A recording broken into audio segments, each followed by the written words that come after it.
Should we cheers? Are we recording already? Yeah. Ah. If we're in Mexico, what do we say? Salud. Salud. ¡Viva México, cabrones! Yeah, exactly. Eso. But people think that we say that all the time and we don't. Nobody would say that. No? In every cheers. It's ridiculous. There you go, MisInfoNation. Strike it up.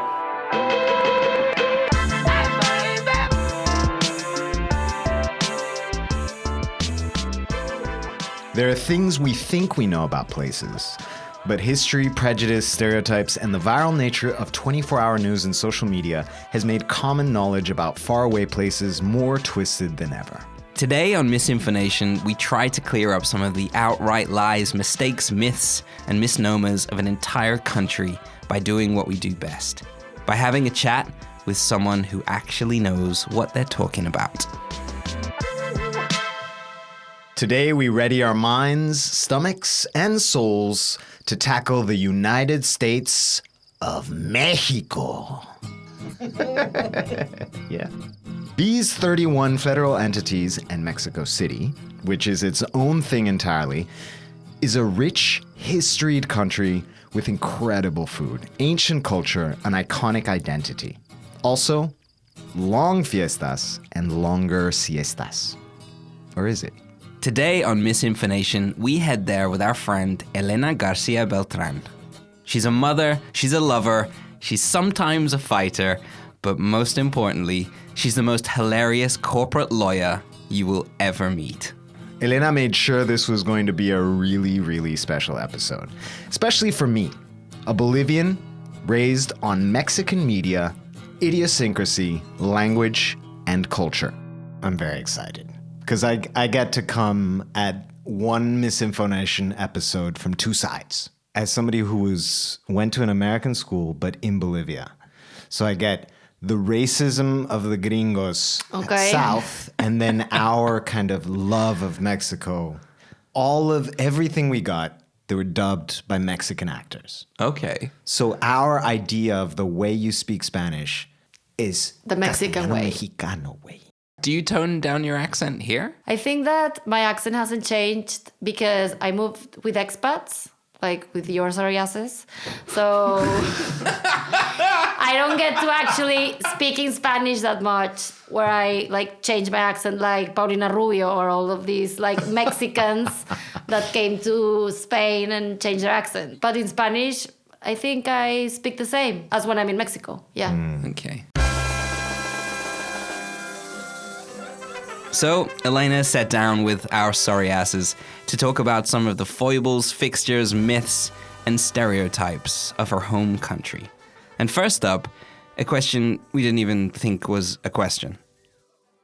So when... Did I realize I was Mexican? It's actually not a bad question. It's really good. I thought. You wake up in a cold sweat one night. Jesus was Mexican. It was like it was a real moment when I realized that Jesus was, I remember this moment because he was in a Catholic school. And I was like, oh my God, Jesus is not Mexican.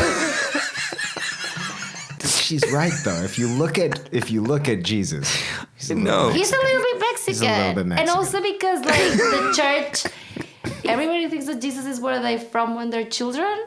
Except if you're from Bolivia. Yeah. Nobody important was born in Bolivia. But Jesus could be Mexican. Because Mexico is like the superpower in Latin America. So there you go. First, obvious question answered. Jesus was not Mexican. It's Jesus, not Jesus. Sorry. Weirdly, something we came across a lot online while prepping this chat was a lot of confusion as to which part of the Americas Mexico is actually in. I know. So where... I'm just going to say this. Is Mexico? No, I'm just going to say this. Mexico's in South America. No, it's in North America. Ah, that is... Was that a trick question for Mexicans? It was. Because people think it's South America. Yeah. Or Central America. It's North America. Elena is from Monterrey in the northeast of the country. Founded in 1596, the city got off to an incredibly slow start. Even 200 years later, it barely had a few hundred residents. But in the 19th century, the population grew astronomically. In the Mexican-American War, it was captured and nearly destroyed by US troops before industry flooded into the city in 1882. Thousands of workers were producing iron, brass, steel, wagons, textiles, beer, and flour. And it boomed. Monterrey now has the third largest economy in the country. It's also ranked as one of the safest and most livable cities in Mexico. So Monterrey is the third biggest city in Mexico. It's known for it's very industrial and it's very American in the way of its setup. Like these big highways, very Texan. So we have a lot of traditions from the US because of our closeness to Texas. Monterrey is also a huge university town, and it has the #1 ranked university in the country. I'm a lawyer. Okay. Jesus, you kept that quiet. I know. What? Being a lawyer? People always get very scared. I'm gonna do nothing. It's very expensive to do work for you. Why would you be scared? You told me you were a classical pianist. Scholarships, degrees, badassedness. Elena got an offer after university to open a new branch for a firm in Mexico City, one of the undeniable great metropolises on Earth. Living in a city with a greater population of nearly 23 million people, that must have its blessings and curses. But it seems that Elena only had one real problem in her years in Mexico City: mezcal. Moved to Mexico City when I was 23. Okay. I went there to work. Ciudad de Mexico. Ciudad de Mexico, a beast. And I was there for 3 years. Wow. The most amazing 3 years of my life. And that's when I had that mezcal phase that I was talking to you Oh, about. yeah. And it was like, why don't you drink mezcal anymore? Because I used to get naked. It's the lost weekend. I was gonna Elena's say, lost weekend. Usually when you hear the phrase mezcal phase, that means Yeah. so you were an alcoholic. Mezcal. You cruel, cruel mistress. You all know it. Because it gets you naked. Of course it does. This rich, smoky, strong spirit made to be sipped neat can also be a killer in the hands of a top-quality mixologist. Made from the agave, a succulent plant native to Mexico, which can take from 7 to 20 years to mature. There are roughly 30 different variations of agave that can be used to make mezcal. But mezcal is not tequila. It's actually the other way around. Tequila is a particular kind of mezcal. It follows the same cycle as tequila, but they stop at some purifying process. Right. And it became very trendy in Mexico City about 15 years ago, 20 years ago. They start opening a lot of mezcalerias, and because it's a drink that Makes women take labor. their clothes off. That's Exactly. why. That's why it became. it was for labor, Right. To make it through the day. Exactly. It was very cheap mezcal, I don't know, €5 a bottle. But it became very trendy. So all these mezcalerias started opening and doing cocktails. And obviously, because I was 25 and I wanted to be cool, I'm not going to pretend otherwise. You are cool. I started drinking tequila by the glass and I would always get naked. So I stopped. Well, it sounds like not a great ad campaign for mezcal. Well, depends on who do you want to sell Red it Bull, to. Red Bull gives you wings. Yeah. Mezcal Gets you naked. Mezcal. 100%. All right, but that's enough of doing ad campaigns for mezcal. Let's get back to Mexico City for a second. When you're flying into Mexico City, there's an hour where you're flying over it. Yes. Yeah. You're flying over a city for a long time. Yeah, you think I'm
to our notes. We decided to do a speed round, which is a little different from the usual. The top 5 big ones, the headlines from around the world, which immediately pop up when you Google Mexico. Mexico is an inhospitable, crime-riddled desert. What should I say? True or false? What is a speed round? True. People get freaked out with the speed round. Okay, Mexico is small. False. We'll just put dings behind it. It'll be fine. Okay. Mexicans are lazy and always late. No, we're not lazy. Everybody wants us in their country to do labor. How can we be like the epitome of labor and also of laziness? Yep. It doesn't make any sense. Absolutely We're perfect. hardworking people. Yeah. Cinco de Mayo is Not Mexican Independence Day. Nope. It's not. Ding, ding, ding, ding. It's the what Americans believe to be the Independence Day, which is the most important thing because they create culture. Americans. Only. That's all they do. Yeah. Pump it out. Yeah. It's a content factory. That and Yeah. deep fried Twinkies. There are more Americans migrating to Mexico than Mexicans migrating to America. Is that real? That's completely false. I thought that you were saying Mexicans to Oaxaca, like from other parts, and I was like, oh, that's very niche. But no, I think that, I don't know if you do this, but the most important source of income in Mexico are money coming from the States. Right. Wire transfers. Exactly. Remesas. Western Union. Western Union, yes, indeed.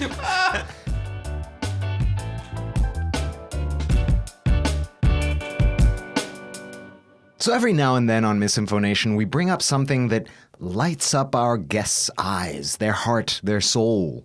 Sometimes we just hit on something which opens up a part of them that we didn't know existed. That's kind of why we do this show.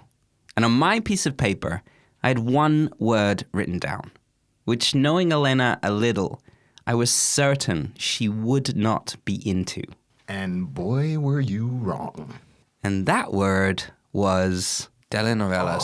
Telenovelas. Por favor, what do you want to know? I am completely uninitiated apart from the Will Ferrell movie that he decided to make into a telenovela. I've never seen one. Institution. Why? They're amazing. They're amazing. They're like the soap operas in Mexico. Like they are one episode daily for 6 months.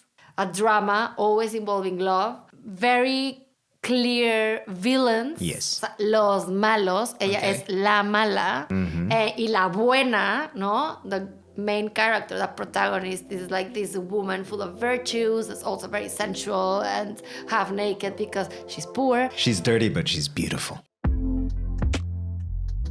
Telenovelas originate in Latin America, specifically in the 1950s. They have huge audiences in Mexico, Venezuela, Brazil, Argentina. And Bolivia. How dare you? Now, they're also produced in the US. And in fact, Miami has become one of the main telenovela production centers in the world. There are thousands of them. Thousands.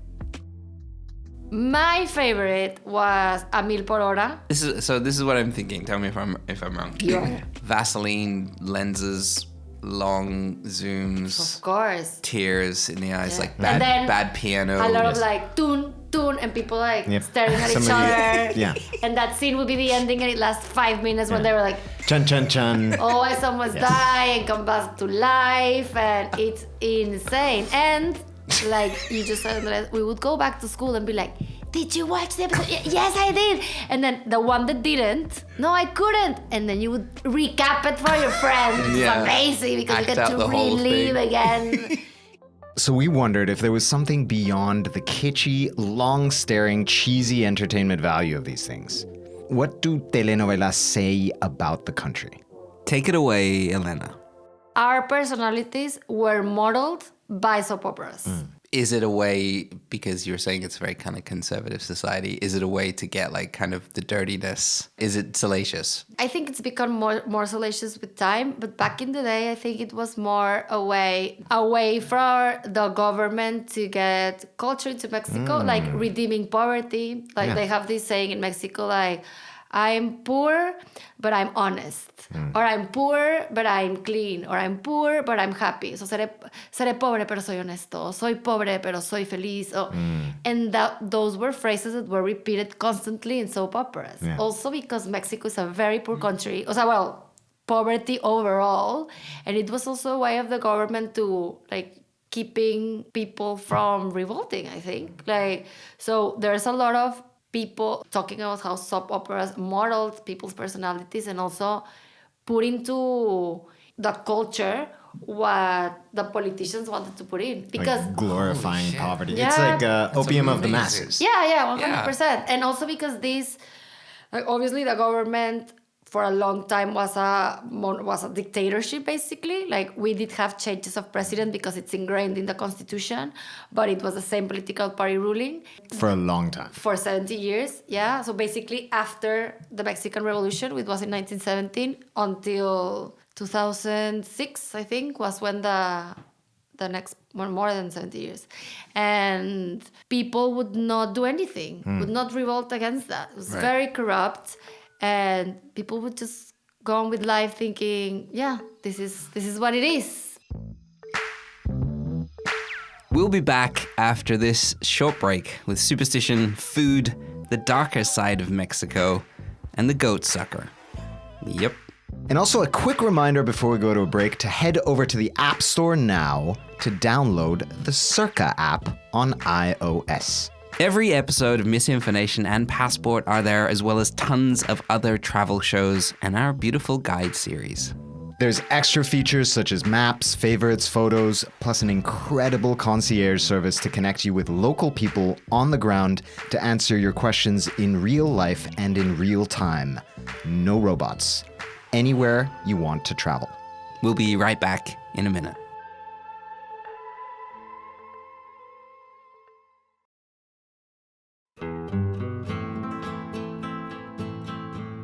And we're back.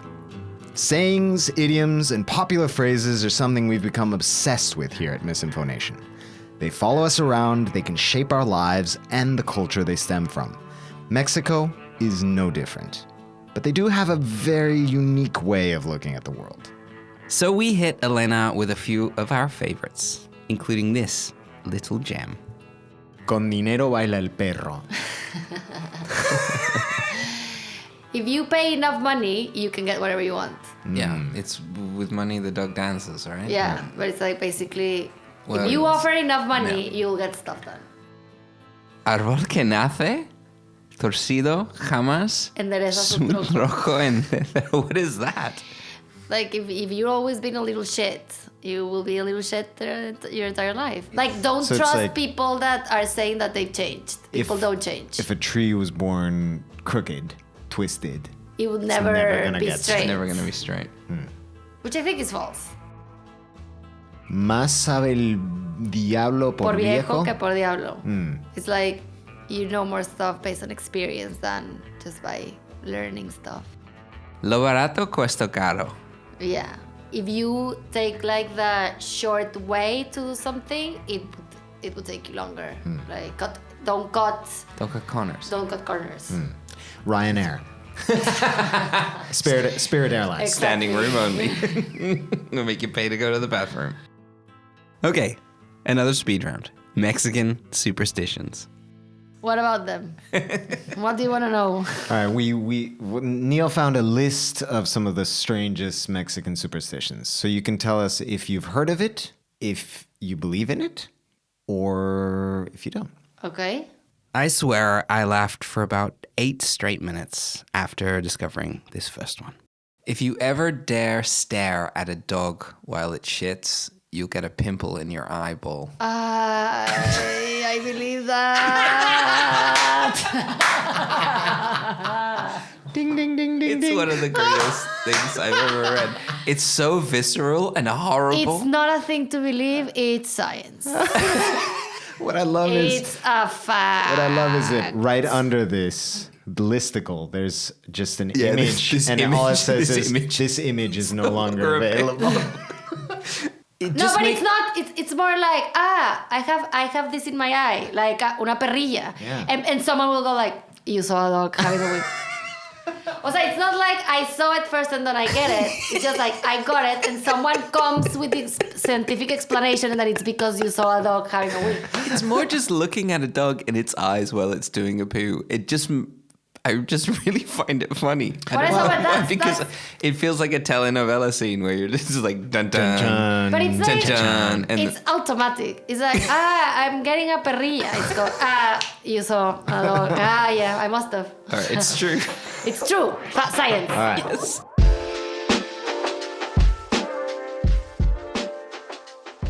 So, from laughing to crying. La Llorona, or the Weeping Woman, like most folklore stories, is basically a tale told to children to stop them wandering off into the woods. The ghostly figure of a crying lady, often by a lake, is a horror burned into children's minds. Don't ever go to the river at night, or the Llorona will get you. No, I think that Llorona it's everywhere. It's not just limited to a river. But Llorona is very specific. Yeah, La Llorona- who is the La Llorona? La Llorona, it's a woman. They killed her sons because she cries, mis hijos, mis I don't remember why they killed the sons or who did. Probably the husband, because we all know it's always a husband. But something like that, and it's like a ghost of a woman crying for her children. And she haunts different Mexico. places. Mexicans. She haunts She haunts Mexico. All of She's Mexico. the hardest working ghost in the world. Along with the chupacabras. The chupacabras en La Llorona. Even the fucking ghosts don't take a day off. So, next up, El Chupacabra, literally the goat sucker. The Latin American version of Bigfoot, Sasquatch, the Yeti, which became legend in the mid-90s, first in Puerto Rico. Early reports described a creature that stood upright and resembled a large reptilian kangaroo with huge blood-red eyes. I think it was just a thing. I think In the 90s? In 94 It was in 1994 that the chupacabras existed. sucked on goats. The goat sucker. No, but the thing was, I that don't it think that started- was- It started as like this. It's just a lonely shepherd. No. And it was like this animal monster that was sucking like a vampire style bite in goats. And then they made like a She's doing a little she's dance. doing a little hoof, like a hoof dance. Doing a goat dance. someone made a sketch, like a drawing, like when you go to the police. How do you call that?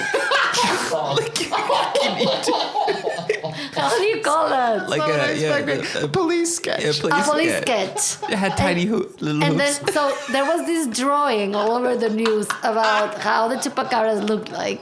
And it's like a goat. He has goat feet, but like, His eyes were a little further apart. That's Yeah. him. That's him. yeah, it's like They can bring someone it went in. to the police and is like, someone is doing this to my goats. I'm gonna describe it to you. And there was this shitty The drawing. guy was like, so no, the eyes are more Yeah. are further apart. They bring him in. They bring a lineup in. Yeah. So, that's but then they started. It became so ingrained in the culture that I remember going to bed with the duvet, hiding underneath the blanket, From the police sketch sweating, drawing of Chupacabra. obviously, because the chupacabras was gonna come inside the window and murder me in my sleep. Good God. And I didn't sleep all of 94. That's why I remember it was 94. I was awake most of it.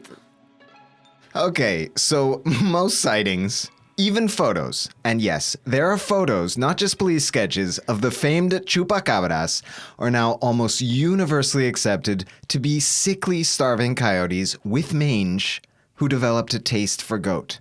Somehow creepier. And creepy in a different kind of way is a man who seemingly carries currency around in his wallet from nearly every country in the world. Andres Bartos. So I feel like I might have some Mexican money on me. Oh my That's God. while we're talking. Yes, I do always have money from everywhere. That's not Mexican money. But this is old ass Mexican money. I've never seen that before. So, and the Mexican money is always really cool. Like, look at that. Yeah, there's Yeah, some we weird use a shit lot going like on. the Aztec calendar. Yeah, the Aztec calendar and all this. I'm trying to find what year this is from. There it is. It's 1991. 3 years previous to the Chupacabras. Pre-Chupacabra. But there's some weird shit going on. Even the Mexican flag has an eagle standing on top of a cactus eating a snake. Yes. You don't know the story? I do know the story. Okay. Tell us the story. Yeah, tell us the story. It's White boy. It's where the settlers decided they were going to build Mexico City Yeah, on Teotihuacan, on the lake. Tenochtitlan. But isn't there an even weirder story where they'd already seen the same image once, and somebody told them that if they ever see it again, Yes. that's where they. So Right. they had to see it. They had to see it twice. Yes. Makes it very complicated. And it makes sense to superstitious people to believe in that because Mexico City is built on a shithole. Yeah, So it's like this a swamp. is scientific fact that superstitions are false. Like, why would you follow the advice of a drunken old person saying like, yeah, find a snake and an eagle and build your city on a swamp? This lake bed looks good. Yeah, Let's exactly. put up some exactly. buildings. However, if you look at a dog taking a shit, that's not Yeah, that's science. So the lake bed Texcoco, which Mexico City is built on, has meant that the city has sunk more than 30 feet. Right now, it's estimated that this monstrous city is dropping up to 20 inches per year. Scientific estimates suggest that this will continue for around 150 more years until the ground compacts, adding another 100 foot of subsidence to the sinking of Mexico's capital city.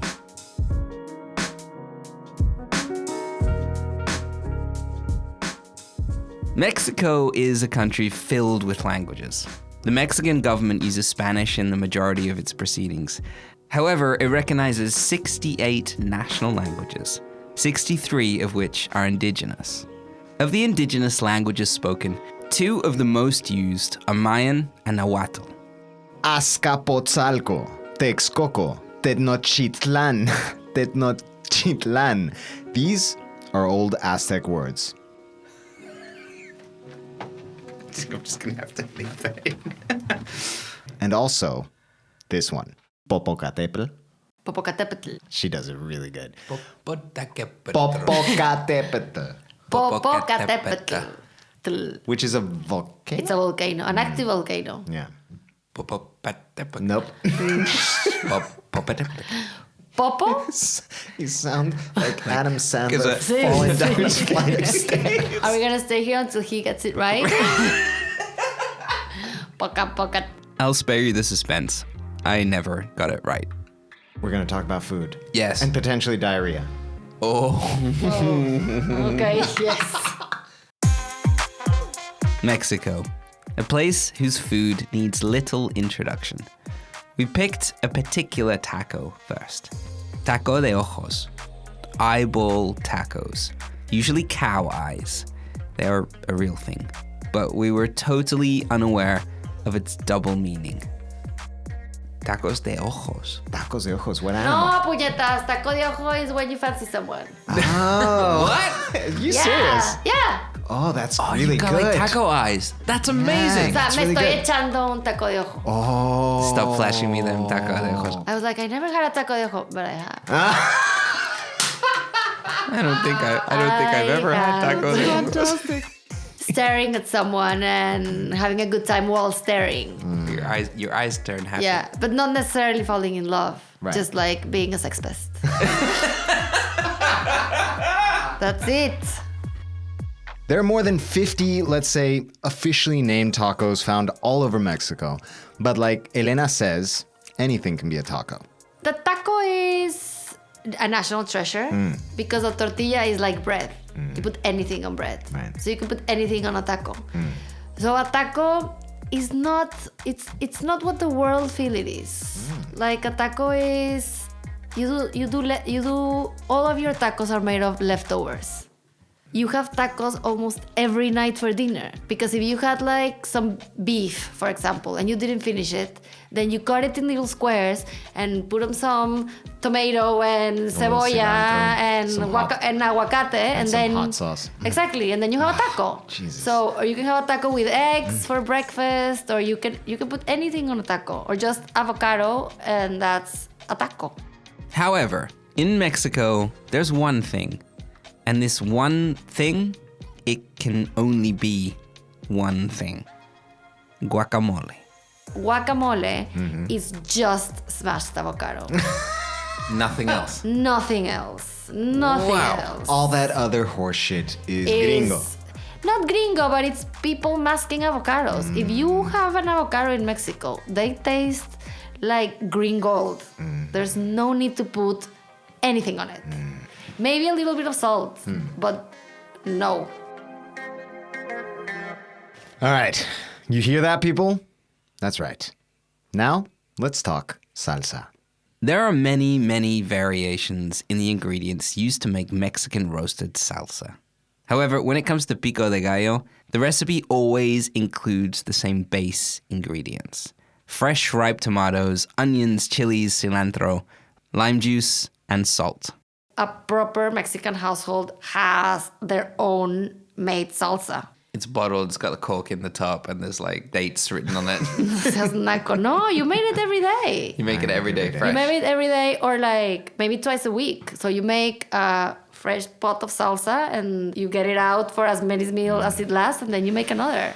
Even in each household, the salsa tastes different. So it's like it's another dish. Okay, so obviously, stereotypically, blatantly, Mexicans are all spice addicts, right? I don't like my food too hot, really. I would eat spicy food, but not dramatically like some of my family that was like, they have to, I don't know, have diarrhea. So they need fire coming out their asses. I'm not like that. But Well, yeah, that's why people say it's always on the side. wherever you want. Yeah, go as hard as you want. Yeah. How much diarrhea do you need? Exactly. All right, people, we got to do it. Food speed round. Number 1, pozole. Me encanta. Deli. Great dish. There is a great place in Mexico City called La Casa de Toño. Okay. They only sell pozole and other things. But it's like pork, Yep. shredded, Yeah. in this broth made with, creo que chile ancho. Or it's a chile that it's not very spicy.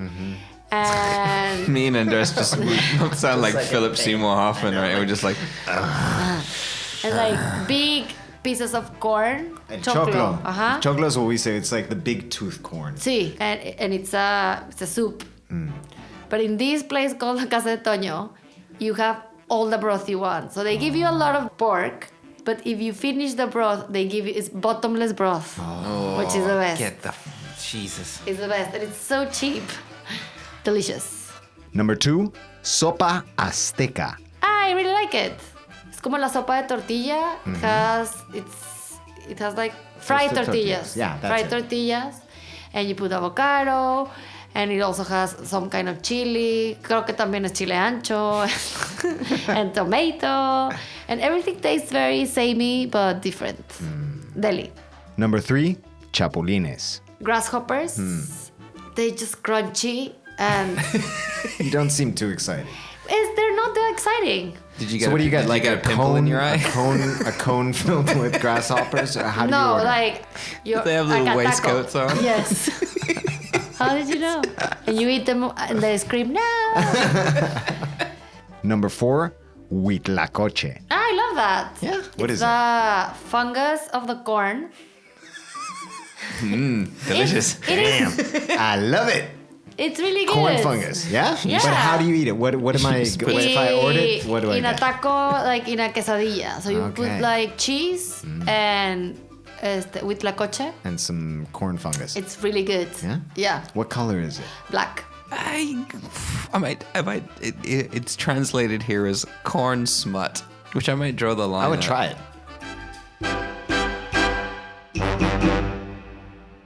So on MisInfoNation, we never tell a guest any of the questions we're going to ask them.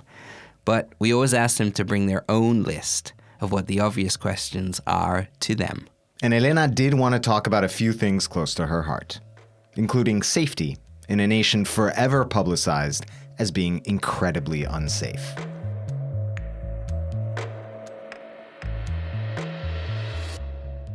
You asked me before coming, like, what's the myth you want to debunk from Mexico? And obviously, I'm not going to say if it's a safe place. I'm not a moron. But, like, this idea that foreigners have that they're going to go to Mexico and they're going to be kidnapped. Like, who the fuck are you? Why are they going to kidnap you? Organized crimes in Mexico, it's a thing and it's real. I'm not going to say true or false. It exists in the news.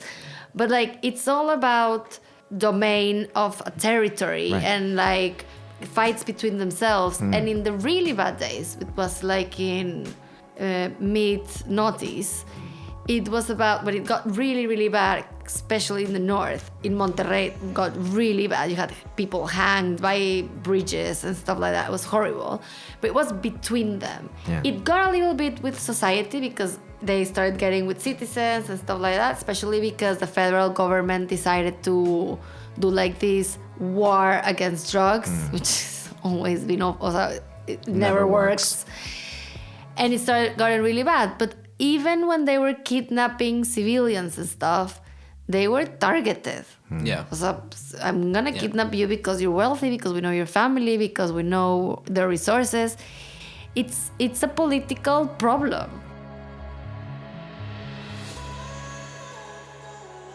Online, in fact, you find a lot of stats showing things like being an American in Mexico is statistically safer than being an American in Texas. But safety in Mexico is always going to be something to keep an eye on. You heard Elena. We can't rightfully say that it isn't. So, of course, check where you're traveling to and through and be smart and aware. But the truth of it is, if you don't go looking for trouble, you probably won't find it. Like anywhere. Then Dre hits Elena with one more serious question. What about being a woman in Mexico? It sucks. Like feminism is like 50 years behind. And the power play in a household is still male dominant.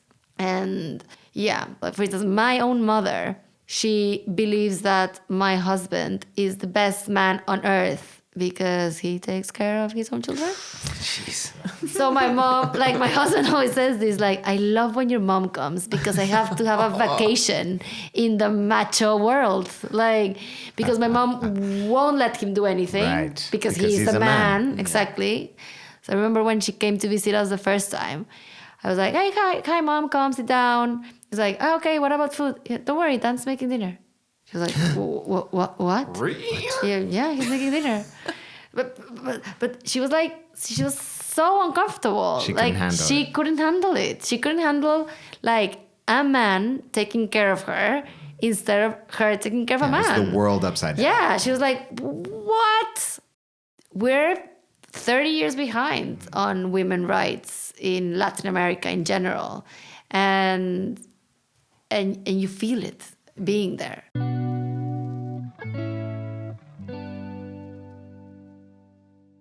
But that's it. As dark as Mexico can seem to an outsider reading the news on a day-to-day basis, well, there's just this incredible amount of joy and life and love and hospitality in the people and in the country. The whole thing that this show is about is a little bit about like the person as they move through the world, carrying the baggage of wherever they're from. So you, Elena, walking through the world as a Mexican, how do you carry that? How do you feel about that? Are you proud of being Mexican? Is it a mixed bag? I really like my culture. I really miss it. I feel like everybody should have a Mexican in their lives to be happier. At the same time, I'm ashamed of the other things we talked about, like corruption and machismo and everything. But I feel really Mexican, especially when I compare myself, how I respond to culture. I feel at home in Mexico because everyone is very welcoming, and that's harder when you go somewhere else, especially coming from a culture where hosting and welcoming people is so important. Do you find there's like an overwhelming sense of the same thoughts about Mexico no matter where you are in the Yeah, world? everybody loves Mexico. They do. They do. I'm not saying it. I'm not saying just to say it. I know. Not because nobody has a thought about you Bolivians doesn't mean that. Which is the way we move. Yeah, still. Nobody knows who we No, are. I think under the everybody cover of likes darkness. us. Yeah. Except like the drunken football fans. But people like us. Well, we were well received around the world, except in the States. Yeah. But everywhere else. So when you say everybody should have a Mexican in their life, why? Because we're cool. We're pretty. Nah. You did taco eyes right there. Yeah. You did the pose of the tacos. Taco de ojo. I think we're fun. We're welcoming. We're good friends. Nice. Like we say yes to everything, but we follow through. Like We we're fun. we did this. We did Exactly. this. It took one message, have to- and you're like, yep. Yep, exactly. I have to take tomorrow my children to school, and I'm talking to these two douchebags because I said yes. Everyone should have a Mexican friend. At least one. So thanks to Elena, who always says yes, for being our guest today. Well, Well, thank you. you're welcome. This was amazing. That was a joy. So much fun. It was lovely. That was the longest we've ever talked together, I think, in a row. I take the tiny violin. Maybe. You're awesome. Yeah, Thank thank you so much for having me. you. You've been amazing. I had a lot of fun. You've done well representing one hell of a country. You think? I hope. Viva Mexico! ¡Viva México, Viva cabrones! Mexico! ¡Ay, ay, ay, ay, ay! ¡Qué horror! Amazing. And of course, Elena wrote to us after the show to give us her very favorite places in the wonderful nation of Mexico. So, here we go. Number 1, go big or go home. Mexico City, obviously. The world's 5th most populated city is a place you could get lost in thousands and thousands of times and in thousands and thousands of different ways. And we mean that in a good way. Sinking colonial architecture, iconic artwork, world-beating museums and galleries, and all of the spicy cuisine you can eat. Number 2. She was joking, but she wasn't. Elena's mom's house. We guess it's in Monterrey, but thought it best not to give out the address for this one. She's really recommending literally anyone's mom's house for some of that Mexican hospitality, leftover tacos, and sweet, spicy homemade salsa. Seriously, like, get in there with the locals. Just not like in a creepy way, just regular. Up front.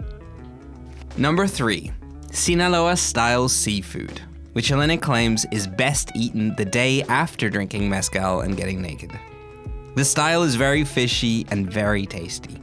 Eat ceviche, whole grilled fish, Sinaloa sushi, and perfect tuna. Number 4 is Elena's favorite barrio, Condesa in Mexico City. Arguably the city's coolest neighborhood, Condesa is definitely its greenest. Amazing parks, bookstores, cafes, boutiques, and galleries await. This is a place she recommended strolling aimlessly and seeing what you can find. The only plan is no plan at all. Number 5, Playa Cipolite is a beach community on the south coast of Oaxaca, just near Puerto Escondido. This is Mexico's first and technically only legal public nudist beach. It's very popular with tourists, so pack your mezcal, book a cabin on the sand, and do what the locals do. Get naked. So, that's it from us. Next time on MisInfoNation, we're off to beautiful, beautiful Portugal with our friend Catarina. Huge thanks to Elena Garcia Beltran for making us laugh today, and always. You can follow her nowhere because she don't do that shit. Thanks for listening. And remember, if you think it's a stupid question, it probably isn't. This episode of MisInfoNation was written and produced by me, Neil Innes, and Andres Bartos. Huge thanks again to Elena for all of her insights. Our theme music for MisInfoNation is by River Deep Mountain Dew. The show is mixed and mastered by Julian Kwasniewski. Stacey Book, Dominic Ferrari, and Avi Glijansky are hot tamales with a sprinkling of corn smut. They also executive produce the show, which is hosted by me, Neil Innes, and a large, badly drawn police sketch of a chupacabra which proliferated news stations in Latin America in the mid-90s. Andres Bartos. We'll see you in the next place.